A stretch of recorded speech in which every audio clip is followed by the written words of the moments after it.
Hi and hello. My name is Patan Singh, pharmacy and science graduate from BIDMC. Okay, we will discuss today about expectorant and antitussive. What are expectorants and what are antitussive? Expectorants, actually, we can see that these are the drugs that are used to minimize the effect of cough and sneezing. We can see that these are those drugs that are used in cough treatment. यदि हिंदी में बोले तो ये खांसी में या खांसी को कम करने के लिए यूज होने वाली ड्रग्स है, इनको ही एक्सपेक्टोरेंट कहते हैं. These are those drugs that are used to promotes the secretion of sputum by the ear passage and used to treat cough. ठीक, जो स्प्यूटम होता है उसको कम करने के लिए इस एक्सपेक्टोरेंट का यूज करते हैं. ये एक्चुअली हमारा लिक्विड फॉर्म में आता है, टैबलेट फॉर्म भी आती है लेकिन बहुत कम आती है. लिक्विड फॉर्म में ज़्यादा बेटर काम करता है, इसलिए इसको हम लिक्विड फॉर्म में ही लेते हैं और लिक्विड फॉर्म में इसको कंपनी बनाती है.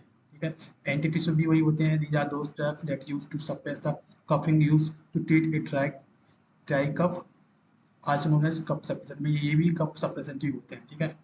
नेक्स्ट देखते हैं कफ. एक्चुअली कफ क्या होता है? It is a protective reflex. Its purpose being expulsion of respiratory secretions and foreign particles from the lungs and air passage. A sudden forcefully hacking sound to release air and cream and irritation in the throat or airways. Means what he want to say that इसका मतलब ये है कि ये एक forcefully reflex action होती है. जैसे कोई फॉरेन पार्टिकल हमारे गले के अंदर या रेस्पिरेटरी ट्रैक्ट के अंदर घुस गया तो उसको निकालने के लिए फोर्सफुली एक्शन हमारा आरटीआई लेता है और वो सडन एक वॉइस के थ्रू बाहर निकल जाता है. ठीक है. इसे ही हम कप बोलते हैं. Types of cup. कप कितने प्रकार के होते हैं? Cough coughs are two types, dry cough and wet cough. मतलब ये दो टाइप के होते हैं, dry cough and wet cough. Dry cough वो होता है जिसमें क्या है स्नीजिंग आवाज कम आती है. वेट कप वो होता है जिसमें सॉरी ड्राई कप वो होता है जिसमें स्नीजिंग आवाज नहीं आती है, no voice no sound. And wet cough are that cough इनमें स्नीजिंग आवाज are come and is a liquefied cup. Next slide. Types of cough on the duration means time, how much time it take to cure, properly cure in our respiratory tract. तो ये दो प्रकार होते हैं, acute cough and chronic cough. Acute cough मतलब short time के लिए कफ जो तुम्हारा 1 वीक में या 2 वीक में खत्म हो जाता है. एंड क्रोनिक कफ जो तुम्हारा 1 वीक से ज़्यादा टाइम लेता है उसे क्रोनिक कफ बोलते हैं. ठीक है. वेट कफ क्या होता है वो बताया, कफ अप म्यूकस, म्यूकस निकलता है जिसके अंदर लार वगैरह होती है, उसको हम वेट कफ बोलते हैं. ठीक है. व्हीजिंग व्हेन यू ब्रीथ मतलब साउंड आए. ठीक है. बेड साउंड हो. ठीक. बॉस इन द मॉर्निंग मतलब जाते जाते तुम्हारा कब होता है? सुबह के टाइम में होता है. ड्राई कफ में नो म्यूकस बताया था मैंने. टेकिंग फीलिंग चेस्ट स्टूबन मतलब बहुत जकड़न सी होती है. ठीक है. यूजुअली बॉस ड्यूरिंग नाइट, रात के समय होता है. ठीक है. नेक्स्ट देखते हैं क्या है कफ. इरिटेंट्स. मतलब कफ क्या है? कफ एक्चुअली होता कैसे है, हमारी बॉडी के अंदर बनता कैसे? सब कहते हैं कफ खांसी, एक एक्चुअली बनता कैसे खांसी में, अंदर आता खांसी कैसे होता है? खांसी बॉडी का मैकेनिज्म क्या है एक्चुअली, तो उसको हम समझते हैं. क्या होता है कि पहले कोई फॉरेन पार्टिकल होता है, मतलब इरिटेंट्स होता है, उसमें फॉरेन पार्टिकल बोलते हैं, फिर कोई बैक्टीरिया हो सकता है या जस्ट पार्टिकल होता है. तो पहले वो इरिटेंट्स क्या होता है बॉडी के अंदर एंटर करता है. ठीक है. एंटर करने के बाद वो स्टिमुलेट करता है रिसेप्टर्स को. वो रिसेप्टर्स पे जाके चिपक जाता है, जैसे कीमो रिसेप्टर, आरटीआई, ठीक है, लंग्स या सीपीआरटी या फिर आरटी, उनके अंदर जाके ये अटैच हो जाता है. ठीक है.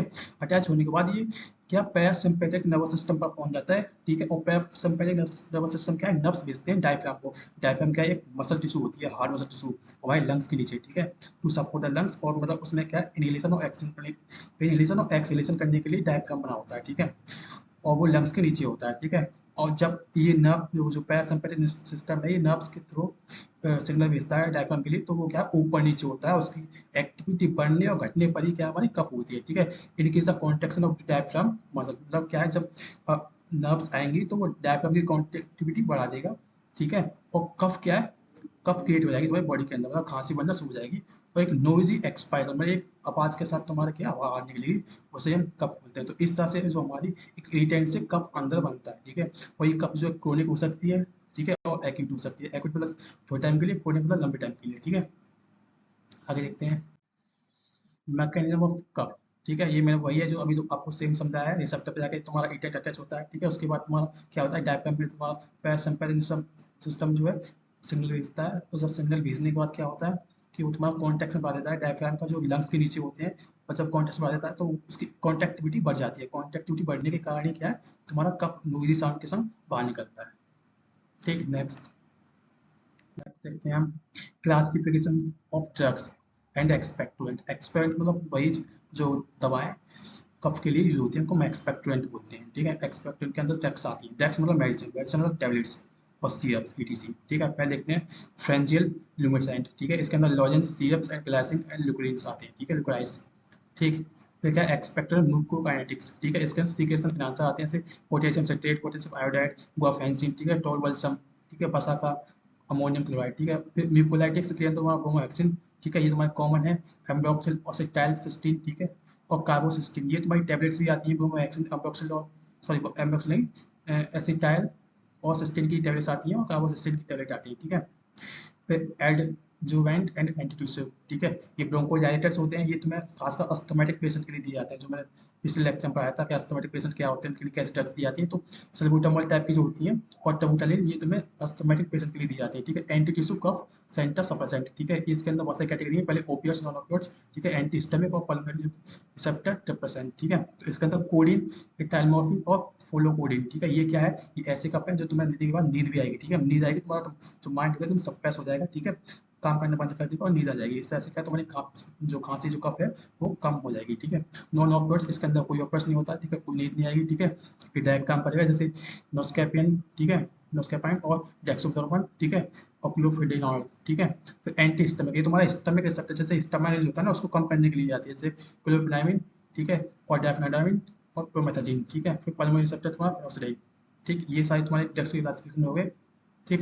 डिटेल क्लासिफिकेशन या फिर कॉमनली सेपरेट डिटेल जो डिटेल वीडियो कॉमन ड्रग के बारे में आपको चाहिए तो कमेंट कर दें, ठीक है। ये क्लासिफिकेशन तुम्हारा डायरेक्ट और इनडायरेक्ट के बेस पे है, जैसे डायरेक्ट एक्टिंग एक्सपेक्टोरेंट, इसमें गुआफेंसिन, ठीक है, आयोडाइड्स और ब्रोमोहेक्सिन, ये तुम्हारे डायरेक्ट एक्ट करते हैं, ठीक है। और इनडायरेक्ट एक्टिंग एक्सपेक्टोरेंट जो इनडायरेक्टली काम करते हैं, दूसरे रिसेप्टर पे जाकर अटैच होते हैं, तो तुम्हारे अमोनियम क्लोराइड और potassium citrate and sodium citrate होते हैं, ठीक है।